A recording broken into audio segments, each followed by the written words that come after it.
अस्सलाम वालेकुम फ्रेंड्स, मेरा नाम है सुमेर और आप देख रहे हैं सभी सुमेर यूट्यूब चैनल।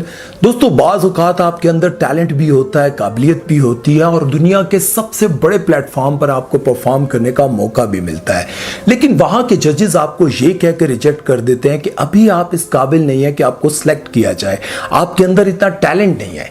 ये सब सुनने के बाद बहुत सारे लोग डिसाइड होकर उस फील्ड को छोड़ देते हैं और कुछ लोग इस बात का पक्का इरादा कर लेते हैं कि कुछ भी हो हमने इस फील्ड में कामयाब होकर दिखाना है, और फिर उनके पक्के इरादे उनको अपनी मंजिल तक ले जाते हैं। और फिर एक दिन ऐसा भी आता है कि जिन लोगों ने आपको रिजेक्ट किया होता है वो आपके पीछे पीछे फिर रहे होते हैं और वो ये कह रहे होते हैं कि हमें कब टाइम दोगे, मेरी फिल्म के लिए कब गाओगे, मेरे शो में कब परफॉर्म करोगे, मेरी फिल्म में कब एक्टिंग करोगे। तो आज की इस वीडियो में मैं आपको कुछ ऐसे लोगों के बारे में बताऊंगा जिनको बड़े प्लेटफॉर्म से रिजेक्ट करके बाहर निकाल दिया था कि तुम्हारे अंदर कोई टैलेंट नहीं है, लेकिन आज उनका बहुत बड़ा नाम है इंडस्ट्री में। तो चलते हैं, वीडियो शुरू करते हैं और आप सुनकर काफी हैरान होंगे। कपिल शर्मा इंडिया की सबसे पॉपुलर सेलिब्रिटीज में से एक हैं। इनको इंडिया का कॉमेडी किंग भी कहा जाता है। इनके शो को ना सिर्फ इंडिया में बल्कि पाकिस्तान में भी बहुत शौक से देखा जाता है। आज वो ना सिर्फ एक बहुत बड़े कॉमेडियन हैं बल्कि फिल्म एक्टर भी हैं। इनकी फिल्मों को भी फैंस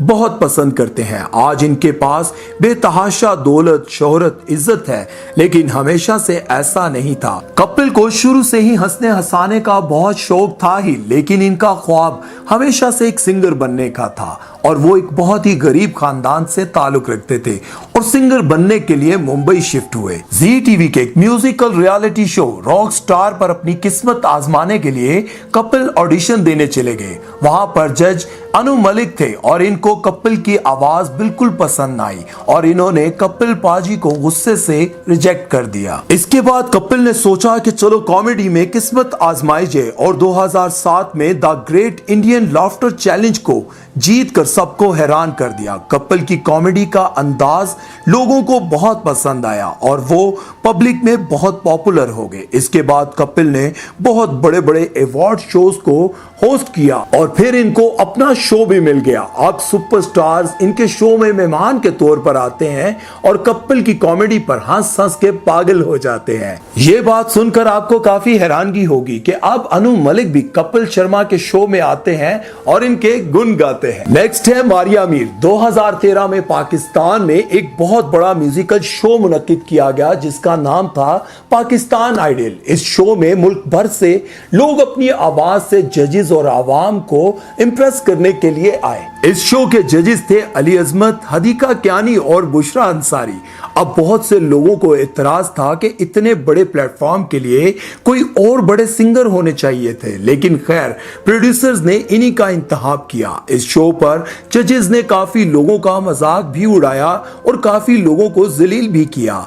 इनमें से ज्यादातर की आवाज अच्छी नहीं होगी, लेकिन एक लड़की जिसका ताल्लुक फैसलाबाद से था, जिसकी आवाज बहुत खूबसूरत थी, इसको न जाने क्यों इन्होंने बेइज्जत भी किया और शो से निकाल भी दिया। कुछ लोगों का कहना था चूंकि वो लड़की बहुत ही गरीब घराने से ताल्लुक रखती थी और दिखने में बहुत ही सादा और मासूम लगती थी, जिस वजह से जजेस ने उसको ज्यादा सीरियस ना लिया। खैर, वो लड़की मारिया मीर बहुत दुखी और मायूस होकर वापस घर चली गई, लेकिन जब ये शो ऑन एयर हुआ और पाकिस्तान के मशहूर सिंगर अमानत अली, जो इंडिया में भी अपना लोहा मनवा चुके हैं, इन्होंने ये ऑडिशन देखा तो इनको लगा कि इस लड़की में बहुत टैलेंट है और इसके साथ बहुत ज्यादती हुई है, और फिर इन्होंने इसको कांटेक्ट किया और इसकी एक बड़े भाई की तरह सरपरस्ती की और इसको बहुत ग्रूम किया और इसके साथ कई गाने गाए। और आज वो लड़की मारिया मीर एक बहुत बड़ी स्टार है जिसको जजेस ने एक पेंडू और बेकार समझ के रिजेक्ट कर दिया था। नेक्स्ट है अरिजीत सिंह। अरिजीत सिंह बॉलीवुड के कामयाब तरीन प्लेबैक सिंगर हैं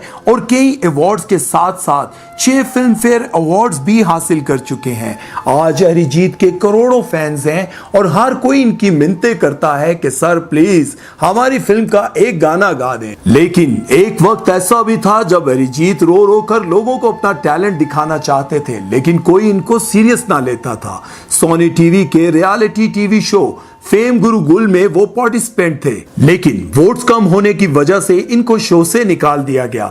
अरिजीत कम उम्र थे और अपने इमोशंस को कंट्रोल ना कर पाए और बहुत रोए, लेकिन किसी ने इनकी एक न सुनी। इसके बाद इन्होंने प्लेबैक सिंगिंग की तरफ आना चाहा और एक फिल्म सांवरिया के लिए गाना भी गाया, लेकिन वो गाना भी फिल्म से निकाल दिया गया और कभी रिलीज ना हुआ। फिर 2013 में इन्होंने फिल्म आशिकी 2 का गाना तुम ही हो गाया और ये गाना ऐसा सुपर हिट हुआ कि इसने अगले पिछले सारे रिकॉर्ड तोड़ दिए और इनकी आवाज का जादू लोगों पर चल गया। आज जुबन नौटियाल को कौन नहीं जानता। ये ऐसा सिंगर है जो हर हफ्ते कोई ना कोई ऐसा गाना लाता है जो अगले पिछले सारे रिकॉर्ड ही तोड़ देता है। खास तौर पर इनका गाना आंख उठी मोहब्बत ने अंगड़ाई ली तो आजकल हर किसी का फेवरेट है और आज बड़े बड़े अवार्ड फंक्शंस और टीवी शोज पर मेहमान खुसूसी के तौर पर बुलाया जाता है और बड़े बड़े स्टार्स इनसे उठकर मिलते हैं।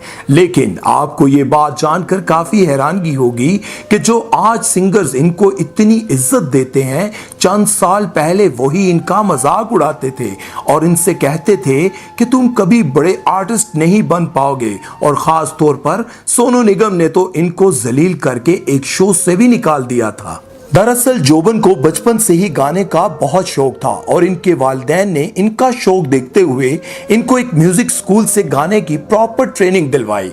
फिर जैसे जैसे वो बड़े होते गए अपने शहर के हर बड़े फंक्शन में वो ही सिंगिंग करते और सब इनको बहुत पसंद करते। सब जोबन से यही कहते कि तुम्हारी आवाज को तो बॉलीवुड की फिल्मों के गानों में होना चाहिए। लेकिन जोबन के बॉलीवुड में कोई कनेक्शन नहीं थे, इसलिए वो सोचते थे कि किस तरह से प्लेबैक सिंगर बना जाए। फिर जोबन ने 2011 में इंडियन टीवी के बहुत बड़े रियलिटी शो में पार्टिसिपेट करने का फैसला किया जिसका नाम था एक्स फैक्टर। लेकिन जब इन्होंने वहां ऑडिशन दिया तो वहां के जजेस बिल्कुल खुश ना हुए और इन पर शदीद तनकीद करने लगे और इनको शो से निकाल भी दिया। लेकिन जोबन इस हार को अपनी जिंदगी का टर्निंग पॉइंट कहते हैं, क्योंकि इनके मुताबिक इसके बाद इन्होंने इतनी मेहनत की, इतने अच्छे गाने बनाकर रिलीज किए कि म्यूजिशियन और कंपोजर खुद इनके पास आ गए इनसे गाने गवाने के लिए। और आज वो इसी रियलिटी शो में एज अ गेस्ट जा चुके हैं जिस शो से कभी वो निकाले गए थे। नेक्स्ट है नेहा कक्कड़। नेहा कक्कड़ वो सिंगर है जिनके बगैर कोई भी सुपरहिट गाना मुकम्मल नहीं होता,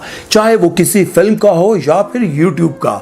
उनकी आवाज के जादू के बगैर नामुकम्मल है। नेहा कक्कड़ ना सिर्फ कामयाब तरीन बॉलीवुड सिंगर हैं बल्कि अब इंडिया के सबसे बड़े रियलिटी शो इंडियन आइडल की जज भी हैं। लेकिन हैरत की बात तो यह है कि आज जिस शो की वो जज हैं और जिस शो पर बैठकर वो पार्टिसिपेंट का फ्यूचर डिसाइड करती हैं, इसी शो से कभी इनको रिजेक्ट किया गया था। नेहा कक्कड़ का ताल्लुक एक पंजाबी घराने से है और वो बचपन से ही अपनी बहन के साथ मुख्तलिफ शोज में गाने गाया करती थी। लेकिन हर सिंगर की तरह इनकी भी ख्वाहिश थी कि कभी मेरी आवाज भी किसी फिल्म के गाने को दी जाए और अपनी किस्मत आजमाने के लिए वो इंडियन आइडल पहुंच गई। और वहां पर पहले वो सिलेक्ट तो हो गई, लेकिन कई जबरदस्त परफॉर्मेंसेस के बाद भी वो जजेस को ज्यादा इंप्रेस ना कर पाई और इनको शो से निकाल दिया गया। लेकिन फिर भी इन्होंने हार ना मानी और खुद से ही कई गाने बनाकर रिलीज किए। और जब इनके हिट गाने बॉलीवुड वालों ने सुने तो इनसे प्लेबैक सिंगर बनने की रिक्वेस्ट की। नेहा का सबसे पहला मशहूर गाना था सनी सनी, जो इन्होंने योजोहानी सिंह के साथ गाया, जो उस वक्त के टॉप के सिंगर थे। फिर एक के बाद एक सुपरहिट गाना गाने के बाद आज नेहा इंडिया की टॉप की फीमेल सिंगर्स में से एक हैं और इंडियन आइडल की जज भी हैं। दोस्तों, आज की इस वीडियो से ये बात सीखने को मिलती है कि दुनिया में जब आप लोग किसी मकसद की तरफ चलते हैं और फिर बहुत सारे लोग आते हैं जो कहते हैं तुम्हें कुछ नहीं आता, तुम्हारे अंदर टैलेंट नहीं है। जरूरी नहीं ये वीडियो सिर्फ उन लोगों के लिए मैसेज है जो सिर्फ शोबिज में है, ये उन लोगों के लिए भी है जो अपनी जिंदगी में बहुत सारी कोशिशें करने के बाद और बहुत सारे लोगों के ताने बातें और ये बातें सुनने के बाद कि तुम्हारे अंदर कोई टैलेंट नहीं है, तुम कुछ नहीं कर सकते, तुम जिंदगी में कभी भी बड़े आदमी नहीं बन सकते, और इन बातों को आप अपने ऊपर इतना हावी कर लेते हैं कि बस सोचते हैं कि मैं वाकई ही कुछ नहीं कर सकता। लेकिन याद रखें, कामयाब इस दुनिया में वही लोग होते हैं जो सबकी बातें सुनने के बाद सिर्फ देखते हैं अपनी मंजिल की तरफ और अपनी मंजिल की तरफ गामजन रहते हैं। हर रात की सुबह जरूर होती है। आप सोचें, आपकी जितनी भी जिंदगी है, कभी आपने कोई ऐसी रात देखी है जिसकी सुबह ना हुई हो? तो याद रखें, इसी तरह आपकी जिंदगी में भी नाकामियां हमेशा के लिए नहीं होती। नाकामियां खत्म होती हैं और फिर कामयाबियों का सफर शुरू होता है। तो चलते रहे मंजिल की तरफ, एक ना एक दिन कामयाब जरूर होंगे। सुमेर चौधरी को दीजिए इजाजत। वीडियो अच्छा लगा तो इसे लाइक शेयर जरूर कीजिएगा। अल्लाह हाफिज।